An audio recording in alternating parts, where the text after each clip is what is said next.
The long wait is almost over as NFL training camp kicks off, but it's not exactly a happy camp for the Giants. One of the biggest names was a no-show today. Michael Strahan's agent says he's thinking about retiring. There's a big gap between Strahan and the front office about his contract. Strahan wants to restructure his deal, but GM Jerry Reese is playing hardball. The star defensive end signed a 7 years, $46 million deal back in 2002, but since then, several other defensive ends have been getting bigger deals. For more on the absentee D end, we bring in Siafa Lewis at Giants training camp. Siafa, how did this thing all unfold?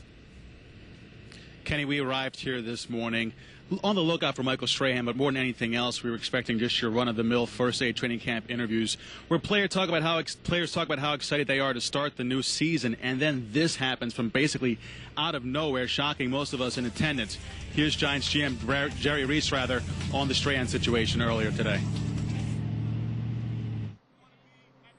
Last night I talked to his agent, and his agent said to me, it's about 7 o'clock last night, that he was contemplating retiring, and so that's all I know right now. We haven't spoke to him. We'll get more details about it. We'll put him on reserved, did not report to camp. So that's what we'll do with him for now until we get more details. That's really all I can tell you guys. I don't want to speculate what it's about. Maybe he's just tired and he wants to retire. So if that's what it is, we wish him Godspeed on that. Now, after that, Jerry Reese added that the Giants do have a short list of defensive ends that they're looking at. And when he was asked how long he's willing to wait out this Michael Strahan situation, he said not long at all. Yeah, it seems like a negotiating ploy on Strahan's part to say that he might retire. What are his teammates saying? How will this impact the team? Well, we haven't spoken to his teammates just because this happened at the end of their conditioning this afternoon, but it's definitely not a good situation for the Giants. Obviously, the guy's 35 years old. He missed a majority of last season with a foot injury, so you'd think they want him in here getting back into football shape as soon as possible. It creates a real mess at that defensive end position. Here's his head coach, Tom Coughlin, who played phone tag with Strahan the last 24 hours. Michael Strahan called me last night late, very late, and left a message. I didn't get to the phone. It was after 11:30. I looked at the message and listened to it this morning at about 5.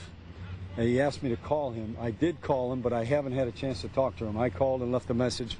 He did not call me back. So obviously I'm disappointed that he's not here. He's a very important part of our team, as we've talked all along. And we're just going to have to wait for more information. I really don't have any more. Yeah, we really all are waiting right now. And think about this. The Giants had a ton of questions when the day began and training camp just started today. This one moves right near the top of the list, and I anticipate the circus to begin full circle tomorrow, Kenny. Well, it's quiet right behind you, but plenty of drama and some noise at training camp already for the Giants. Siafa Lewis from Albany, thank you very much. Take a look at Strahan's numbers over the years. He's entering his 15th season, all 14 with the G-Men. The 35-year-old is averaging close to 10 sacks a year and dealt with injuries, including last year. Strahan's also the all-time single-season sack leader with 22.5 back in 2001.